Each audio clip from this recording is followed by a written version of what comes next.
Hello, আসসালামু আলাইকুম। আশা করি সবাই ভালো আছেন। আজকের ভিডিওতে আপনাদেরকে দেখাবো এমএস পাওয়ার পয়েন্ট 2021 আর এই 21 কীভাবে সেট আপ দেবেন। আমার ইন্ড স্ক্রিনে ভিডিওটা পেয়ে যাবেন, ওখানে ক্লিক করে সেট আপ দিয়ে নেবেন। আর যদি ডাউনলোড লিঙ্কটা লাগে তাহলে আমাকে কমেন্ট করুন, অবশ্যই আপনাদেরকে ডাউনলোড লিঙ্কটা আমি দিয়ে দেবো। তাহলে চলুন আমরা বেশি কথা না বলে আমরা মূল কাজে ঢুকে পড়ি। পাওয়ার পয়েন্ট খোঁজার জন্য প্রথমে আপনি সার্চ বাটনে ক্লিক করবেন, লিখবেন পাওয়ার, POWER পাওয়ার। এই যে পাওয়ার পয়েন্ট, এটা পাওয়ার পয়েন্টে ক্লিক করবেন। পাওয়ার পয়েন্টে ক্লিক করার পরে আপনার সামনে এরকম একটা ইন্টারফেস ওপেন হবে। ইন্টারফেস ওপেন হওয়ার পরে এরকম আসবেন। আপনি এই জায়গায় ক্লিক করবেন, এই যে ম্যাক্সিমাইজ টুলবারে এখানে ক্লিক করবেন, ব্ল্যাঙ্ক প্রেজেন্টেশন এটাতে ক্লিক করবেন। এটাতে ক্লিক করার পরে এরকম আসার পরে আপনি যে কাজটা করবেন, এটাকে আমি এটা কেটে দিলাম। ওকে, এটা সিলেক্ট করে ডিলিট করলাম। ডিলিট করার পরে এখন আমরা ইনসার্টে যাব। ইনসার্টে যাওয়ার পর টেক্সট বক্স নেব। টেক্সট বক্সটা নিয়ে এরকম আসবে। আসার পরে আমি এই মতো টান দিলাম। টান দেওয়ার পরে এই জায়গায় আমি লিখব SCOM।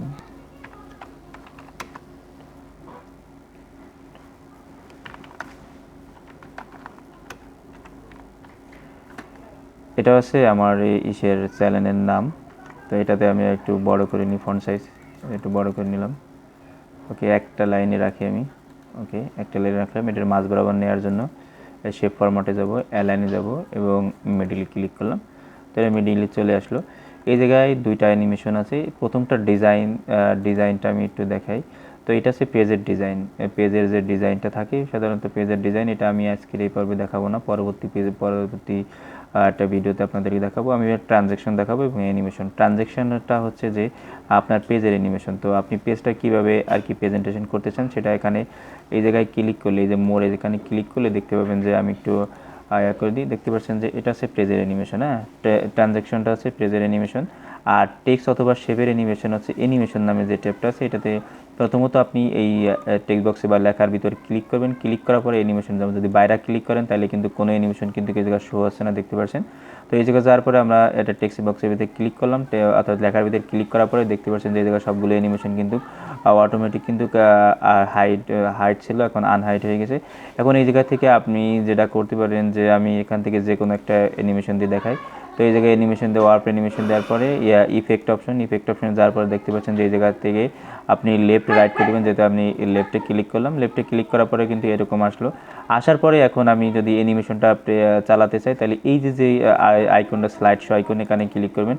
ক্লিক করলে দেখতে পাচ্ছেন যে এই জায়গায় কিন্তু অ্যানিমেশনটা হচ্ছে। আজকের যে ভিডিওটা আপনাদের দেখালাম এটা হচ্ছে সিম্পল অ্যানিমেশন। আর এই জায়গায় দেখতে পাচ্ছেন যে বাকি অ্যানিমেশনটা আসতেছে না। এখন আপনি আবার মাউসের লেফট বাটন ক্লিক করবেন। লেফট বাটন ক্লিক করলে এরকম চলে আসবে।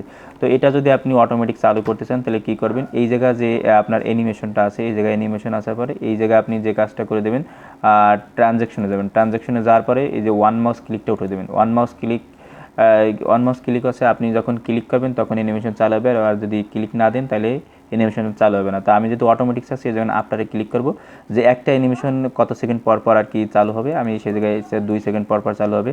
তো এবার আমি আবার এটাতে ক্লিক করি, এটাতে ক্লিক করলাম। এটাতে ক্লিক করলাম। ক্লিক করার পর দেখতে পাচ্ছেন যে এটা কিন্তু এরকম আসতেছে। এখন কিন্তু আমার মাউসের লেফট বাটন ক্লিক করা লাগবে না, অটোমেটিক কিন্তু এটা কিন্তু রান হবে। তো দেখতে পাচ্ছেন যে এটা কিন্তু অটোমেটিক রান হয়ে গেল। আজকের ভিডিও আমার এই পর্যন্ত ছিল। যদি আমার ভিডিওটা ভালো লাগে অবশ্যই লাইক, কমেন্ট, সাবস্ক্রাইব করে আমার পাশে থাকবেন। আর কোন বিষয়ের উপর আপনারা ভিডিও চান অবশ্যই কমেন্ট করে জানাবেন, আমি সেই বিষয়ের উপর ভিডিও দেওয়ার চেষ্টা করব। আজকের ভিডিও এখানে শেষ করছি। আল্লাহ হাফেজ।